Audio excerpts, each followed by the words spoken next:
Look at that. That is some foam. Hey there, Internet Keith here, and today we're going to try out a new product. We're trying out the Gilmour Foam Master. Now they have two of them. This one is the better one. I looked at around Amazon, spent a little bit too much time the other day, and just went ahead and bought what I thought was the highest quality looking foam gun for a water hose. Sometimes I'm out of town. Sometimes I don't feel like bringing out that big old pressure washer and dealing with all of that. So today we're going to try this out. We're going to dial it in, get our mix. Let's get into it. So you can see just by looking at it, the quality of this build. Usually most of these foam guns, especially for the water hoses, all of this is plastic. There may be some metal inside. The other Gilmour that's a little bit cheaper than this one, that's basically the same design as the chemical guys and a lot of the other companies, but this one has such a much higher quality water gun here, and their base model actually has the same water gun, but then this is different. So this is, to me, is a simpler design that's meant to not break. So you got this little switch here that basically has different holes, and every one of those holes is a different size, which allows you a certain amount of mix. So, and also with this one goes up to 12 ounces. Their base goes up to 4 ounces per gallon. This goes up to 12 ounces per gallon and gives you 6 different settings. And you can turn this to just do water, click it back up. All you have to do is push it in to go to your different sizes. Perfect. Now it has a nice high quality quick disconnect. Makes it easy quick disconnect. It's a large size. It is not the stop kind. So if you run water through it like this, it's gonna flow all the time, which is fine because you have on-off on the hose and you have this trigger spray, so you don't need that, which allows for better flow through this. Comes with your plastic foam lance. There's a little bitty clip right here, as you can see.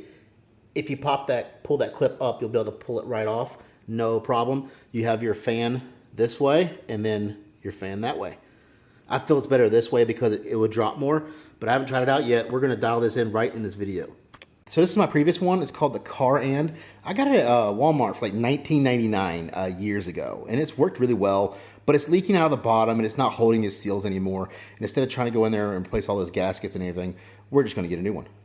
So for the mix, normally on the old one I would use W4, about 4 pumps of this in there. That was the dilution that I had zeroed in on. This time we're going to do the concoction. So this is like a maintenance thing. Eric from G Technique on a Chicago Auto Pros YouTube video showed this and talked about this concoction, which is basically W6 from G Technique, W5, which I have in the jerry can here, and W4. This is Gwash. This is what I use in the buckets, but we add just a little bit of this just to add a little bit of scent and a little more lubrication. So I usually use 4, so we'll do like a little bit of W6, which is basically their fallout remover. W5 is their all-purpose. This is W4 citrus foam, which I use for the foamer. They're all coating safe, and they're all pH neutral, so you don't have to worry about ruining your coating. This is what you would do every couple months. I tend to do it every single wash now since I've learned about this concoction and stuff. Is awesome. So we'll use a little bit of this, a little bit of W5, probably 3 squirts of W4. I've already filled this up to the line right there, and we have to dial this in because this actually doesn't have any way of measuring how much liquid's in there, so we're gonna have to figure this one out on our own. As you can see, she's nice and full, but that's okay. Still enough to clear the straw and then put the top on. And next time we'll put all this concoction in there first because we know our mix. We'll do 1 squirt, 3 squirts, a little bit of this, and then W6. We'll do 30 milliliters because we don't have a way of measuring this out. And then we'll fill it up to probably about right here-ish, I would say. And then, so let's go dial in the ounces per gallon. So as with any foam cannon or foam gun, we want to swish it around and get it all mixed up, but we don't want to agitate it too much because we don't want too much suds, because you don't want to suck suds through the straw there. You want them to mix up here. You want to suck liquid and then mix up at the top to create your foam. So let's check this out. All right, so one more feature about this that I really like, since it has a quick disconnect on the hose end, it's really good. The bottle always stays down, so no matter where you turn the nozzle, the bottle always stays down. What I would suggest is down here at the bottom where the gun meets the water hose is that you get a nice quick disconnect that has some good movement, because you're going to wind up kinking up the hose and it's just going to be hard to move around, especially when you got the kind of water pressure I do. This is a 3/4 inch hose and it is ready to explode. I have tons of pressure, so that means that also when you dial in your gun, you might not be able to use the same ratio mix or ounces per gallon as me, because I have more pressure and I might have a different type of water than you. I have soft water, you might have hard water, so you might need more soap. So looking at it from the top, we have the dial all the way to the right. That should just be water. 1 click over, a little bit of soap. Actually, that's really good. That's like a nice little pre-rinse right there. Next one over. Third hole, and basically this goes like 1 ounce, 2 ounce, 4 ounce, 8 ounce, 12 ounce, I believe, something like that. Next to the last. And this is full blast, which means you're going to be using up this product pretty quick.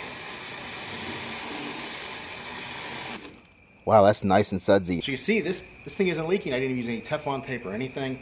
There is a little bit of leakage coming down here from the shutoff valve, but I got a nice brass one coming and some new washers to go with that to keep that. Like I said, there's so much pressure in this hose, it's hard to twist it. That's why I need a quick disconnect right here that I got coming that allow me to turn and not cause the hose to kink.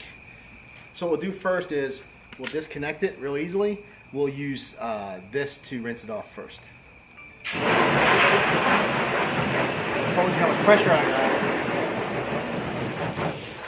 You want to get as much dirt as we off beforehand, before we even do the soap. Well, that rinsed way better than I ever thought. The pressure coming out of this is really good. The stream is good. It's a nice high pressure to kick stuff off the car. Works really well. So let's get ready to foam. What I'm going to do is I'm actually going to put it on like the 3 and just kind of use it as like a rinse, a nice pressure rinse with the soap to get a little bit more off. Then we'll foam on top of it, then we'll rinse it off. We're not going to do the mitt here. The car isn't that dirty. It's just mainly stuff just kind of stuck to the coating that'll come right off when we do this.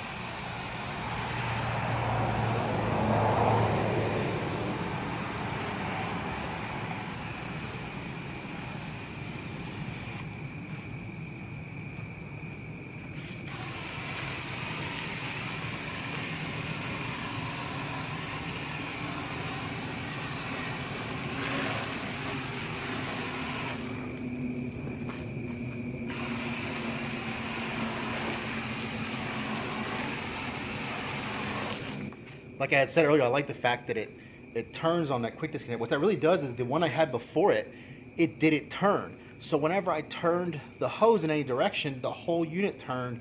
It changed the air regulator, pressure and everything, and then it wound up not foaming as great. When it came back, it had to kind of shake it a little bit to get everything back to the way it was. This one, like I said, I'm moving around. It's always staying at the bottom and always foaming the whole time. All right, we got the nozzle all the way out to setting 5, which is the therapy foam. Or for the mitt. Look at that. That is some foam. I'll tell you right now,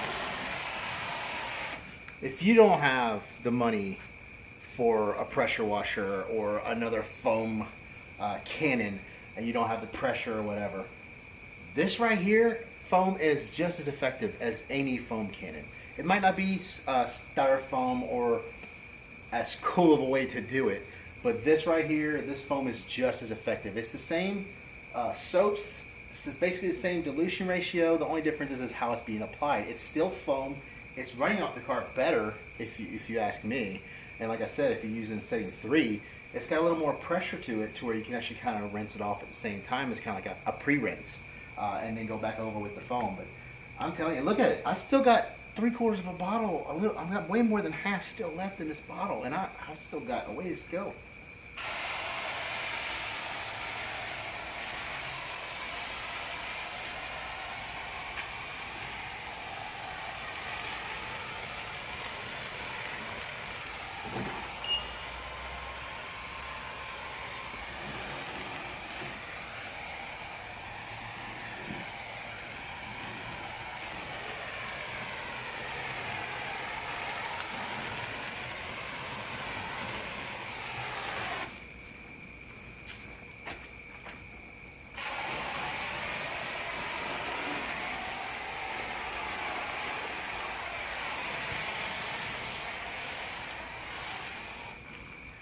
We were able to foam that car twice on setting 3, setting 5.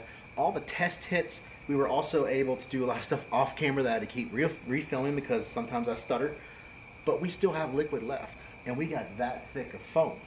This thing is really good, and like I said, the quality's good on it. check out the links below for Amazon for this product. It's about $62, which is definitely on the high end, probably the most expensive one there. But just like the PF22.2 from MTM, the foam cannon, you can't beat quality. And for me, as many times as I wash a car, twice a week, 10 times more than a normal person washes their car, I will put these through, you know, the ringer. So I need to make sure I have the highest quality products without being too much. Like I said, you don't have a pressure washer, you can use this. And like I said, if you got good water pressure, this thing puts out a good bit for the rinse. So you can effectively wash a car with no problem for $63. You have your foam gun, you have your rinse, all you need is your buckets and your mitt, and you're good to go. Yeah, this works great. Another thing you could do is you could put this on the foaming part, and you could take a bucket and just foam it all the way up to the top, and you have a pure suds bucket full for your mitt as well. So that's it for this review on the Gilmour Foam Master. It's a great product. There will be a description below for it because there are two of them. I think the other one's called the Foam Master 2. This is like the Foam Master 1. It's about $62, not bad. That would be part of the cons. That and the dial, it's a little bit hard to push, but that's part of the simplistic design that allows it to last a lot longer. And then also the bottle doesn't have any measuring on it. But other than that, spray's great, foam's great. I have no complaints. It's the best one I've used so far. I've only used a few, but I decided to pick out the one that I thought was the highest quality that I saw on Amazon. So we're gonna go throw some Easy Coat on Heidi, get her dried off, put it in the garage, get ready for this car shows this weekend. If you don't know what Easy Coat is, I'll have it at the end chapter. They have a video on that. It's great coating to put on real quick, help you get everything dried off. So don't forget to like, comment, and subscribe, and I'll see you in the next video.